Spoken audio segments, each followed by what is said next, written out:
உயிரோடை தமிழில் அன்பர்களே, உலக நகர்வுகள் நிகழ்ச்சி பிரித்தானியாவிலிருந்து போரியல் ஆய்வாளர் அரசு அவர்கள் இணைகின்றார். வணக்கம் அரசு அவர்களே. வணக்கம் தனதானி. அனைத்துலக உயிரோடை தமிழ் உறவுகளுக்கு அன்பார்ந்த வணக்கம். நாங்கள் இன்று இந்த நிகழ்ச்சியில் இணைந்திருப்பது காரணம், ஈரான், இஸ்ரேல், அமெரிக்காவுக்கு இடையிலான போர் தொடர்பான நிலைமைகளை மேலதிக தகவல்களை பார்க்க இருக்கின்றோம். மாசி திங்கள் 28 அன்று ஈரான் மீது அமெரிக்கா, இஸ்ரேலும் இணைந்து பெரும் தாக்குதலை நடத்தி இருக்கின்றது. இந்த தாக்குதலை டொனால்ட் ட்ரம்ப் அவர்கள் தனது சமூக வலைதளத்தில் உறுதிப்படுத்தி ஒரு வீடியோ ஒன்றை வெளியிட்டிருக்கின்றார். அதில் முக்கியமான நோக்கம் என்னவென்று சொன்னால், ஈரானுடைய அணுசக்தி திட்டத்தையும் ஏவுகணை திட்டத்தையும் அந்த திறனையும் அழிப்பதுதான் அவர்களுடைய நோக்கம் என்று கூறியிருக்கின்றார். இதுக்கு பதிலடி கொடுத்திருக்கின்றது ஈரான், இஸ்ரேல் மற்றும் வளைகுடா நாடுகளில் உள்ள அமெரிக்க இலக்குகளை நோக்கி ட்ரோன்கள் மற்றும் ஏவுகணைகள் ஏவி இருக்கு. இது தொடர்பாக நாங்கள் ஏற்கனவே தாக்குதல் தொடர்பாக பார்த்திருக்கின்றோம். இப்பொழுதுள்ள நிலைமை என்ன என்று எங்களுடைய உறவுகளுக்கு கூறுவீர்களா? இப்போது தொடர்ச்சியாக ஈரான் தாக்கிக் கொண்டிருக்கின்றது. இஸ்ரேலும் இரண்டாவது தரமான இரண்டாவது அலை தாக்குதலை நடத்தி இருந்தது. ஆனால் ஈரானும் தொடர்ச்சியாக இரண்டாவது, மூன்றாவது அலை என்று தாக்குதல்களை நடத்தி கொண்டுதான் இருக்கின்றது. அதாவது இது இந்த தாக்குதல் ஈரான் வெற்றி பெறுவது தோல்வி பெறுவது அல்ல. இதுல முக்கியம் என்னவென்று பாத்தீங்கன்னு சொன்னால், உலகத்திலேயே மிகப்பெரிய ஒரு சூப்பர் பவர்.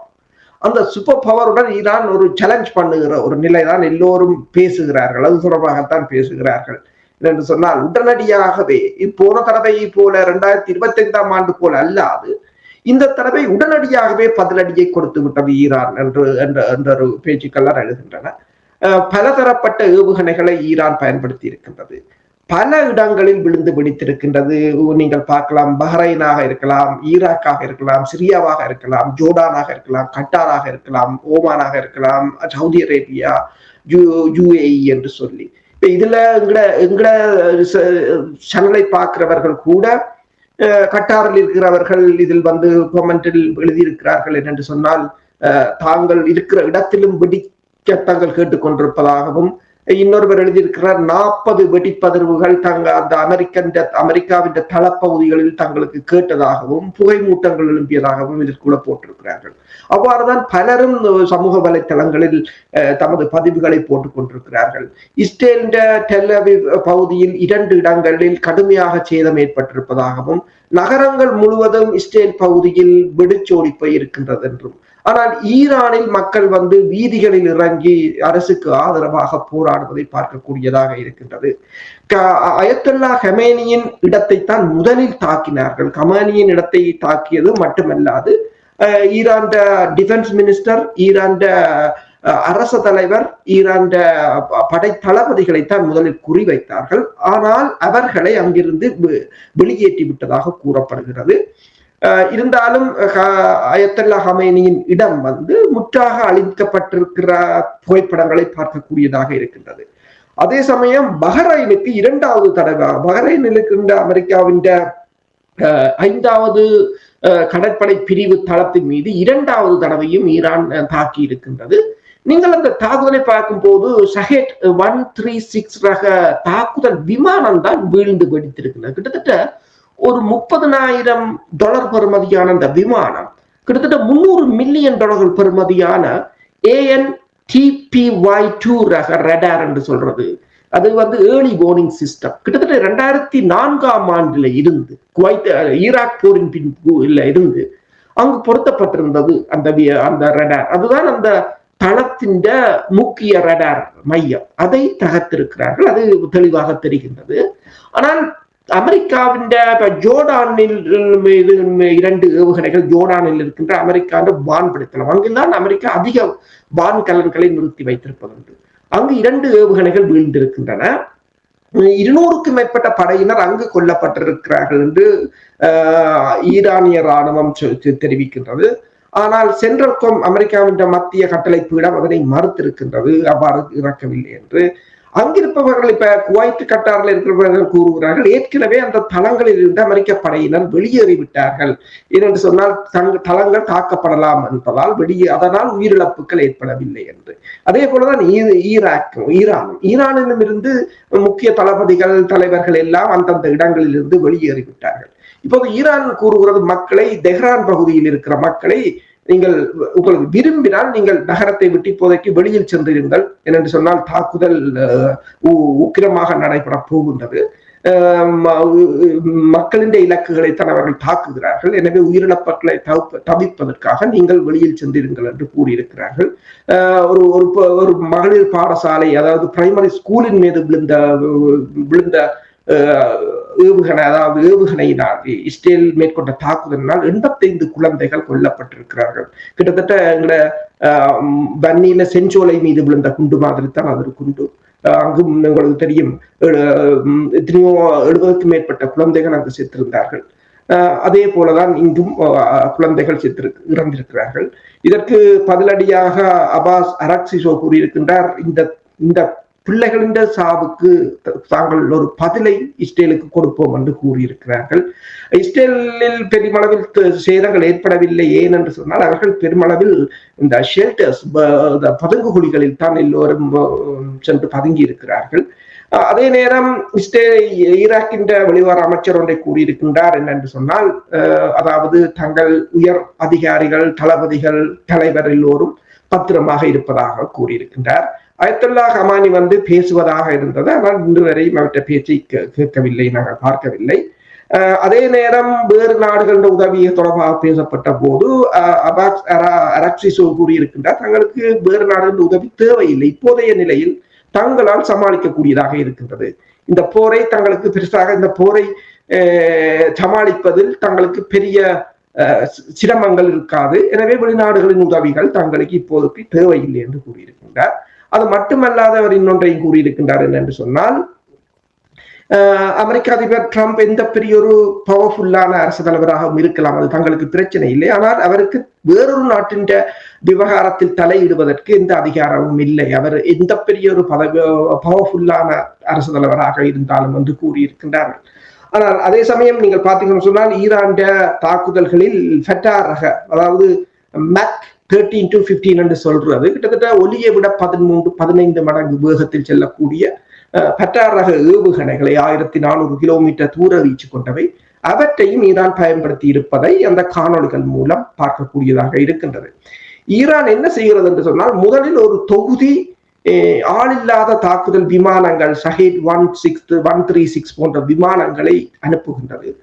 அந்த விமானங்களை நோக்கி இன்டர்செப்டர்ஸ் என்ற இடைமறிப்பான்களை அமெரிக்க தளங்களில் இருந்தும் இஸ்ரேலிய தளங்களில் இருந்தும் ஏவப்படும் போது அதன் பிற்பாடு இவர்கள் ஏவுகணையை ஏவுகிறார்கள். அப்ப ஒரு மிக்ஸ்டா செய்கிறபடியால் இந்த ஏவுகணைகள் இவ்வளவு காலத்துக்கு நின்று பிடிக்கும் இஸ்ரேலையும் அமெரிக்காவிலையும் என்றது ஒரு மிகப்பெரிய ஒரு கேள்வியாக இருக்கின்றது. அது மட்டுமல்லாது கிட்டத்தட்ட டசன் கணக்கான டொமஹாக் ஏவுகணைகளையும் ஏவி இருக்கிறார்கள். ஈரான் ரடார் நிலையங்கள், ஆயுத நிலையங்கள், இராணுவ களஞ்சியங்களை நோக்கி அது ஏவப்பட்டதாக கூறப்படுகின்றது. அமெரிக்காவின் MQ-9 ரக ஆளில்லாத தாக்குதல் விமானங்கள், ஹெரோன் ரக இஸ்ரேலிய தாக்குதல் விமானங்கள், ஹெர்மாஸ் 900 என்றது இஸ்ரேலும் இந்தியாவும் இணைந்து தயாரிக்கின்ற ஆளில்லாத தாக்குதல் விமானங்கள், இந்த விமானங்களையும் இஸ்ரேலும் அமெரிக்காவும் ஈரான் மீதும் பயன்படுத்தி இருக்கின்றது. ஈரான் ஷோல்டர்ல இருந்து ஏவுகின்ற ஏவுகணைகள், குறுந்தூர ஏவுகணைகள், மற்றது SU-23 ரக கனன் போன்ற ஆயுதங்களால் அந்த விமானங்களை சுடுவதை பார்க்கக்கூடியதாக இருக்கின்றது. அதாவது கட்டாரில் இருக்கிறவர்களோ ஓமானில் இருப்பவர்களோ எல்லோரும் அந்த நாடுகள் தங்கள் மக்களை உள்ளுக்கு இருக்கும்படி கூறியிருக்கிறார்கள். அது மட்டுமல்லாது பாடசாலைகள் எல்லாம் ஆன்லைனில் தான் இனி இயங்கும் என்ற ஒரு கருத்தையும் அவர்கள் வெளியிட்டிருக்கிறார்கள். ஈரானுடைய அணுகுமுறையை நீங்கள் கூறும் பொழுது கபடி ஆடுவது போல் உணர்ந்து கொண்டேன். இனி அமெரிக்காவை பொறுத்த மட்டும் இந்த தாக்குதல் காங்கிரசினுடைய அனுமதி இல்லாமல் இந்த தாக்குதல் நடத்தியது என்ன எதிர்வினை ஆற்றும் என்று எதிர்பார்க்கிறீர்கள்? உண்மைதானே, அந்த தாக்குதல் காங்கிரசின் அனுமதி இல்லாமல் தாக்கியது அது பிழை. ஆனால் ட்ரம்பை பொறுத்தவரையில் அதை மதிக்கப் போவதில்லை. அப்ப இதில் நாங்கள் காங்கிரஸை பற்றி கதைப்பதாலோ அல்லது அமெரிக்காவுடைய உயர்நீதிமன்றம் அண்மையில் கொண்டு வந்த வரியை கூட அவர் மதித்ததாக இல்லை. உடனடியாகவே அதற்கு பதிலடியாக இன்னும் ஒரு மிகப்பெரிய ஒரு வரியை தான் விதிக்கப் போவதாக கூறுகிறார். அதுக்கு பிறகு நீங்கள் பார்த்தீர்கள் என்று சொன்னால், இந்த UN இப்ப பிரான்ஸ் கோல் பண்ணி இருக்கின்றது ஐக்கிய நாடுகள் சபையின் பாதுகாப்பு சபையை உடனடியாக கூட்ட சொல்லி, பாதுகாப்பு சபை நாங்கள் கதைத்துக் கொண்டிருக்கின்ற இந்த நேரத்தில் இருந்து இன்னும் ஒரு 4-5 மணி நேரத்தில், அதாவது 9 மணி அளவில், அது இரவு 9 மணி அளவில் அது கூட உள்ளதாக கூறப்படுகின்றது நியூயார்க்கில். ஆனால் அதில் கூட என்ன கதைக்க போகிறார்கள் என்பதுதான் இங்கே தெளிவற்றது. அதே சமயம் ஆக்சியஸ் என்ற அமெரிக்காவை தலைமையாக கொண்ட ஊடகம் ஒன்றை கூறியிருக்கின்றது. அதாவது இப்போ நாங்கள் கதைப்பதற்கு கிட்டத்தட்ட ஒரு மணி நேரத்துக்கு முன்னர் இஸ்ரேலிய பிரதமர் அமெரிக்க அதிபருக்கு தொலைபேசியில் தொடர்பு கொண்டதாக. ஏனென்று சொன்னால் சில சமயங்களில் போரை நிறுத்தப் போகிறார்களோ தெரியவில்லை. ஏனென்று சொன்னால் கடந்த வருடம் கூட அந்த 12 நாள் போரின் போது கூட இஸ்ரேல் அதிபர் தான் அமெரிக்க தலைவருக்கு டொனால்ட் ட்ரம்புக்கு தொலைபேசி எடுத்து போரை நிறுத்துமாறு கேட்டதாகவும், அதன் பின்னர் ட்ரம்ப் ஓமான் அதிகாரிகளுக்கு தொலைபேசியை எடுத்து போரை நிறுத்த ஈரானை கேட்கும்படி கூறியதாகவும், அந்த போர் ஒரு போர் நிறுத்தம் இல்லாமல் அப்படியே முடிந்து போனதாகத்தான் கருதப்பட்டது. இந்த தடவையும் இப்போது இருவரும் பேசியிருக்கிறார்கள். ஏனென்றால் இது ஒரு பிராந்திய போராக மாறப்போகின்றது. சவுதி அரேபியா கூறியிருக்கின்றது, தாங்கள் திருப்பி தாக்குவோம் ஈரானை, தங்கள் இடங்களை தாக்கியது என்று. குவைத்தும் கூறுகின்றது, யுஏஇ கூறுகின்றது. ஆனால் ஈரான் இந்த நாடுகளில் இருக்கின்ற தளங்களை அகற்றுவதில் குறியாக இருக்கின்றது. உதாரணமாக பார்த்தீங்கன்னா தளங்களை மட்டும் ஈரான் தாக்கவில்லை. குவைத்தின் இன்டர்நேஷனல் ஏர்போர்ட்டுக்குள்ள கூட ஷஹீத் 136 விமானம் வீழ்ந்து பிடித்திருக்கின்றதால் இல்லாத தாக்குதல் விமானம், 5 பேர் காயம் என்று கூறுகிறார்கள். அதே போல பார்த்தீர்கள் என்று சொன்னால் துபாயில் இருக்கின்ற ஹோட்டல், இந்த ஹோட்டலை அல் ஜமெட்டா ஹோட்டல் என்று சொல்கிறது. இது ஒரு கோல் சென்டர் என்று கூறுகிறார்கள். அதில் மொசாட் அந்த கோல் சென்டரை நடத்துவதாகவும் அதில் பெருமளவான இந்தியர்கள் பணியாற்றுவதாகவும் கூறியிருக்கிறார்கள் ஈரானியர்கள். அதன் மீது இந்த ஷஹீத் 136 ஆளில்லாத தாக்குதல் விமானம் வீழ்ந்து படித்திருக்கின்றது. அதற்கு பக்கத்தில் இருந்த 5 நட்சத்திர ஹோட்டல் விடுதி மீதும் விழுந்து படித்திருக்கு. அப்ப பெருமளவில் இப்போது இந்த அமெரிக்க தளங்களை வைத்திருக்கின்ற நாடுகள் மீது, நாடுகளின் நகரங்கள் மீது கூட வீழ்ந்து படித்திருக்கின்றது. அப்ப இது வீழ்ந்து படிக்கிறது ஒரு பிரச்சனை இல்லை. ஆனால் அந்த நாடுகளின் பொருளாதாரம், இப்ப ஜெர்மனி பெருமளவான நாடுகள், அதாவது Bahrain, Iran, Iraq, Israel, Jordan, Qatar, Oman, Saudi Arabia, UAE எல்லாத்துக்கும் பயண தடை விதித்திருக்கிறது மக்களை. இப்ப ஜெர்மனி இதை ஆரம்பித்திருக்கின்றன, நாளைக்கு ஐரோப்பா முழுவதும். இனி அந்த ஹோட்டல்களில் இருப்பவர்கள் எல்லாம் தப்பியோடத்தான் வெளிக்கிடுவார்கள். இது இன்னும் ஒரு கிழமைக்கு இது நீடிக்குமாக இருந்தால், இந்த ஒரு நாள் தாங்க முடியாத ஒரு நிலையில் இருக்கிறார்கள். ஒரு கிழமைக்கு நீடிக்குமாக இருந்தால். அதே சமயம் இப்போது தகவல் வந்திருக்கின்றது, ஹோர்முஸ் ஜலசந்தி. அந்த ஜலசந்தி ஒரு சிறிய ஓடை, கிட்டத்தட்ட இஞ்சாலி பக்கம் ஈரான், அங்காளி பக்கம் ஓமான், ஒரு ஃபியூ மைல்ஸ், ஒரு சில மைல்கள் அகலமானது. அதற்குள்ளால் 20 மில்லியன் பேரல் எண்ணெய் வருகிறது. ஒபேக் நாடுகள் எண்ணெய் அதற்குள்ளால் தான் பெருமளவில் வருகிறது. இப்போது அதை மூடிவிட்டது ஈரான். அதற்கு கிட்டத்தட்ட 100க்கும் மேற்பட்ட கப்பல்கள் முடங்கி போய் நிற்கிறார். அதை எவ்வாறு மீட்பது என்ற ஒரு கேள்வி இப்போது எழுந்திருக்கின்றது. அதை எவ்வாறு மீட்பது, அல்லது அந்த கப்பல்கள் அவ்வளவு ஈரானுக்குள்ளத்தான் போய் நிற்க வேண்டுமா என்ற ஒரு நிலையாகவும் இருக்கின்றன. பொருளாதார ரீதியாகவும் இந்த போரை இவர்கள் எவ்வளவு காலத்துக்கு தொடர்வார்கள். இப்ப ஈரானை பொறுத்தவரையில் இழப்பதற்கு ஒன்றுமில்லை, அவர்கள் இறப்பது ஒன்றுதான் முடிவு. ஏனென்றால் ட்ரம்பின் உரையில் என்ன கூறினார், இன்று இரவுக்கு நீங்கள் சரணடையாவிட்டால் அனைவரும் கொல்லப்படுவார்கள். அப்ப கொல்லப்படுவதற்கு முன்னர் நாங்கள் இவர்களை கொண்டு விடுவோம் என்று அவர்கள் யோசித்திருக்கிறார். அதான் நீங்கள் அன்று கொண்டுகள் இருந்தாலும் அடிப்பார்கள், நின்றாலும் அடிப்பார்கள் என்றால் என்ன செய்ய முடியும்? இப்ப இஸ்ரேலுடைய தாக்குதல் அயத்லா ஹொமைனி அவர்களுடைய இல்லத்தை நோக்கி தாக்குதல் நடத்தியிருக்கிறார்கள் கூறுகிறார்கள். அது தொடர்பாக எந்த தகவல்களும் வரவில்லை என்று கூறுகிறார்கள். ஆனால் இப்ப வருகின்ற செய்திகளை பார்க்கும் பொழுது அவர் அந்த நாட்டு மக்களுக்கு உரையாற்றி இருக்கிறார் என்று செய்திகள் கூட வந்திருக்கின்றது. இது தொடர்பாக ஏதாவது அறியக்கூடியதா இருந்ததா? உண்மையில் ராய்ட்டர் செய்தி நிறுவனம் செய்தி வெளியிட்டிருக்கின்றது. அதாவது முதல் இந்த ராய்ட்டர் கூறியிருந்தது, அயத்துல்லா கமானி மற்றது ஈரான் அரசு தலைவர், பாதுகாப்பு அமைச்சர், தளபதிகள் என்று கொல்லப்பட்டதாக. இப்போது அவர்கள் கூறியிருக்கிறார்கள், ஈரான் பாதுகாப்பு அமைச்சகத்தின் தலைவரும் IRGC ஒரு தளபதியும் கொல்லப்பட்டதாக ராய்ட்டர் கூறியிருக்கின்றது. ஆனால் ஈரான் வெளிவார அமைச்சர் கூறியிருக்கின்றார், தங்கள் உயர் அதிகாரிகளுக்கு எந்த இழப்புகளும் இல்லை என்று. அயத்துல்லா ஹமானியும் தப்பி இருக்கிறார் என்று கூறப்படுகிறது. சீனாவின் தகவல்களின் அடிப்படையில் அவர் அந்த தாக்குதல் இடம்பெறுவதற்கு முன்னர் அந்த இடத்தை விட்டு அவரை வெளியே கொண்டு சென்று விட்டார்கள். அவர் இப்போது தெஹ்ரானில் இல்லை என்றுதான் கூறுகிறார்கள். ஆனால் ஈரான் கூறுகிறது அவர் நாட்டு மக்களுக்கு உரையாற்றுவார் என்று. சொல்லி சில நிமிடங்களில் ஆற்றுவார் என்று சொன்னாலும் மணி நேரமாகிவிட்டது, இன்னும் உரையாற்றவில்லை. ஆனால் சில சமயங்களில் உரையாற்றுவது அவருடைய பாதுகாப்பு பிரச்சனை காரணமாக அவர்கள் அதை தாமதப்படுத்தலாம், இன்னும் ஒன்றும் தெரியாது. அதாவது இரண்டு தரப்பிலும் இழப்புகளை இப்போது உடனடியாக அறிய முடியாமல் இருக்கின்றது. ஆனால் அங்கங்கே மக்கள் அந்த இடம்பெறுகின்ற தாக்குதல்கள் சம்பவங்கள், இப்ப பேட்ரியாட் ஏவுகணைகள் கூட பல இடங்களில் வீழ்ந்திருக்கின்றது. அதாவது இன்டர்செப்டர் மிசைல்ஸ் அதுகளை எல்லாம் படம் எடுத்து போட்டுக் கொண்டிருக்கிறார்கள். அவ்வாறான தகவல்கள் மூலம்தான் பெருமளவான தகவல்கள் வெளியில் வந்து கொண்டிருக்கின்றன.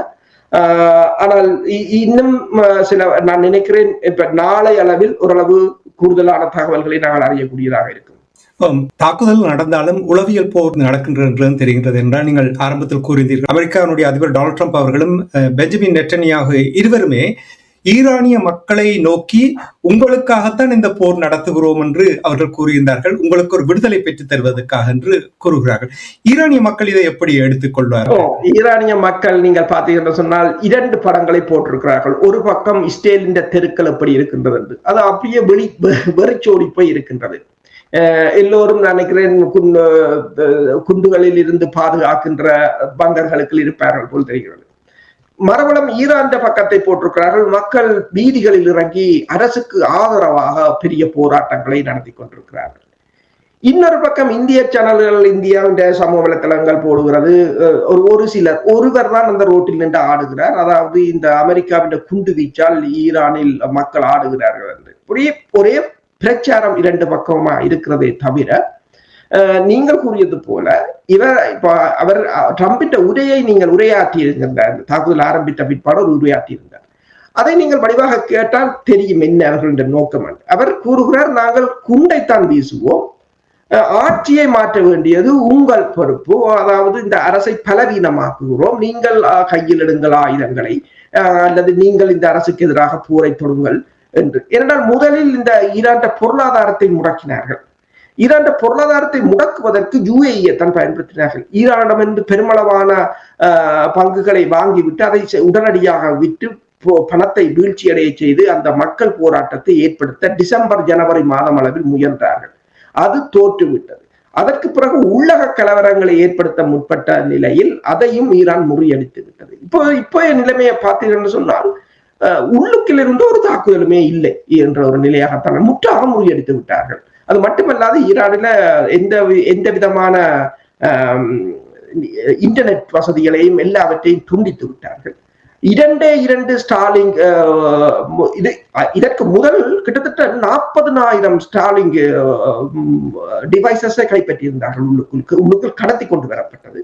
அப்படி என்றால் அந்த 40,000 மொசாட் உளவாளிகளுடைய டிவைசஸ் என்று சொல்லுகிறீர்களா? டிவைசஸோ 40,000 பேரை கடத்தி கொண்டு வந்தார். அப்புறம் அதை பிடித்த பிறகு இரண்டு அதுவும் டிப்ளமேட்ஸுக்களால் கொண்டு சென்றதையும் கைப்பற்றி இருப்பதாக ஈரான் கூறியிருந்தது கடந்த வாரம். அப்ப அதற்கு பிறகு இப்போது நீங்கள் பார்த்தீங்கன்னா போன தடவைகள் உள்ளுக்கு இருந்து ஈரான் கடுமையான சேதத்தை சந்தித்தது என்றால் உள்ளுக்குள் இருந்து மேற்கொள்ளப்பட்ட தாக்குதல். இப்ப இந்த தடவை அது ஈரானுக்கு ஒரு சாதகமாக இருக்கின்றது. இப்ப இந்த தாக்குதலும் வெளியில் இருந்துதான் இப்போது டொமஹாக் ஏவுகணைகளாக இருக்கலாம், அல்லது F-22 ரக விமானமாக இருக்கலாம், அல்லது F-35 ரக விமானம், இதுகளைத்தான் பயன்படுத்தக்கூடியதாக இருக்கிறதே தவிர உள்ளுக்குள் இருந்தான தாக்குதல்கள் குறைவென்ற போது ஈரானுக்கு அது ஒரு வசதியாக இருக்கின்றது. இப்ப இவர்கள் முதல் கூறினார்கள் என்று சொன்னால், இந்த தாக்குதல்களில் ஈரான் ஏவுகணை ஏவும் லான்ச்சர்ஸ் அளிக்கப்பட்டதாகவும் தாக்குதல் தாக்கும் திறன் இழக்கப்பட்டதாகவும், ஆனால் அது பொய் என்பதை உடனடியாகவே ஈரான் நிரூபித்து விட்டது. அதுவும் தனியா அமெரிக்கா இஸ்ரேலை தாக்கவில்லை, பிராந்தியம் முழுக்க. அதைத்தான் படைத்துறை நான் கூறவில்லை, மேற்குலக ஆய்வாளர்களை கூறுகிறார்கள். பிராந்தியத்தில் உள்ள அத்தனை தளங்களையும் தாக்கி இருக்கிறார்கள் என்னும் போது இரண்டு தரப்பும், இப்ப இஸ்ரேல் கூறுகிறது இந்த தாக்குதலை தாங்கள் மாதக்கணக்காக திட்டமிட்டதாக. அப்ப ஈரானும் அதற்கேற்ற போல மாதக்கணக்காக திட்டமிட்டது போலதான் தெரிகின்றது. இந்த முதல், அதாவது ANTPY-2 ரக ரடார், அதுதான் அந்த ஏர்லி வார்னிங் சிஸ்டம் வந்து அந்த ஏரியா முழுத்திருக்கும், அதையே தகத்தளித்தது என்னும் போது தாக்குதல்கள் நுட்பமாக அங்கு இரண்டு தரப்பும் தயாரித்திருப்பது போலதான் தெரியுது. சுருக்கமாக ரஷ்யா சீனாவுடைய நிலைப்பாடு எவ்வாறு இருக்கிறது? ரஷ்யா கடுமையான கண்டனங்களை தெரிவித்திருக்கின்றது. ரஷ்யாவும் சீனாவும் உடனடியாக இந்த போரை அமெரிக்காவும் இஸ்ரேலும் நிறுத்த வேண்டும் என்று சொல்லியும் அவர்கள் ஈரானை எதிர்விதத்திலும் ஒன்றும் கூறவில்லை. ஏனென்று சொன்னால் போரை ஆரம்பித்தது இஸ்ரேலும் அமெரிக்காவும். அதாவது போரை ஆரம்பித்தவர்கள் உடனடியாக அந்த போரை நிறுத்த வேண்டும் என்று சொல்லியும் பேச்சுவார்த்தை மேடைக்கு திரும்ப வேண்டும் என்று சொல்லியும் கூறியிருக்கிறது. ரஷ்யாவும் சீனாவும் இணைந்து பாதுகாப்பு சபை கூட்டத்தையும் கூடுமாறும் கோரியிருக்கிறார்கள்.